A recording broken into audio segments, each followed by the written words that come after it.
बाबा साहेब का जाना क्या सच में एक अंत था या फिर एक ऐसे नए युग की शुरुआत जिसकी लौ आज भी जल रही है? सुनो ध्यान से। जैसे ही पता चला कि बाबा साहेब का अंतिम संस्कार मुंबई में होगा, लोग रुक ही नहीं पाए। सभी जत्थों के जत्थों में निकल पड़े और हर रास्ता मानव सैलाब से भर गया। ट्रेनों में पैर रखने की भी जगह नहीं बची थी। कई लोग कह रहे थे आज हम अनाथ हो गए। महिलाएं सिर पीट रही थी, चेहरों को नोच रही थी और शोक इतना गहरा था कि अनेक लोग, खासकर महिलाएं, बेहोश होकर गिर पड़ी। समय के साथ जन सैलाब यूं उमड़ता गया कि सड़कों, गलियों और इमारतों तक हर जगह लोगों का महासागर दिखाई देने लगा। दादर स्टेशन से लेकर माटुंगा तक रास्ता पूरी तरह जाम हो गया। जब बाबा साहेब का पार्थिव शरीर राजगृह पहुंचा, लाखों लोग हाथ जोड़कर खड़े थे। कई अपने बच्चों को कंधों पर बिठाए हुए ताकि वे अंतिम दर्शन कर सके। विशाल जनसैलाब देखकर सुझाव आया कि अंतिम संस्कार शिवाजी पार्क में किया जाए, परंतु कांग्रेस सरकार और बीएमसी कमिश्नर ने अनुमति देने से स्पष्ट रूप से इनकार कर दिया। तब बाबा साहेब की सहयोगी C.K. बोलवे आगे आए और दादर चौपाटी के पास अपनी जमीन अंतिम संस्कार हेतु समर्पित कर दी। और फिर दोपहर 1:30 पर बाबा साहेब का पार्थिव शरीर एक विशेष रूप से तैयार वाहन पर रखकर राजगृह से अंतिम यात्रा शुरू हुई, जो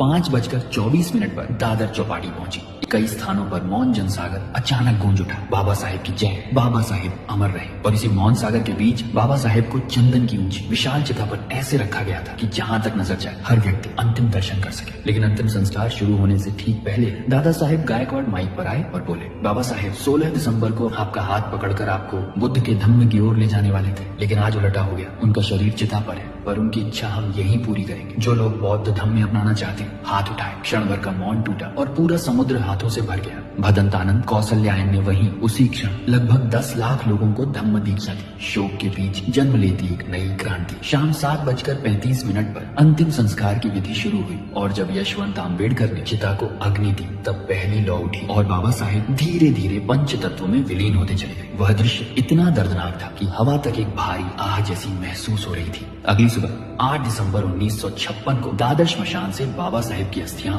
यशवंत आम्बेडकर ने एकत्रित की और उस पवित्र क्षण में लगभग 3 लाख लोग मौन श्रद्धांजलि में खड़े थे। जो 6 दिसंबर को नहीं पहुंच पाए थे, वे आज पूरी विनम्रता से सिर झुकाए खड़े थे। वहीं भदंत आनंद कौशल्यायन ने त्रिशरण और 22 प्रतिज्ञाओं के साथ लगभग 1,50,000 लोगों को धम्म दीक्षा दी। बाबा साहेब की अस्थियां केसरिया वस्त्र में लिपटी हुई एक खुले वाहन में रखी गई और लगभग 3 लाख लोगों की अंतिम श्रद्धांजलि यात्रा 5 मील लंबा मार्ग तय करती हुई राजगृह पहुंची। तो वह दृश्य इतिहास में हमेशा के लिए दर्ज हो गया। सच्चाई यही है कि बाबा साहेब ने जिस धम्म के मार्ग पर हमें चलने का साहस दिया, उसे आगे ले जाना मेरी भी जिम्मेदारी है और आपकी भी। और यही है बाबा साहेब को दी जाने वाली असली श्रद्धांजलि। जय भीम।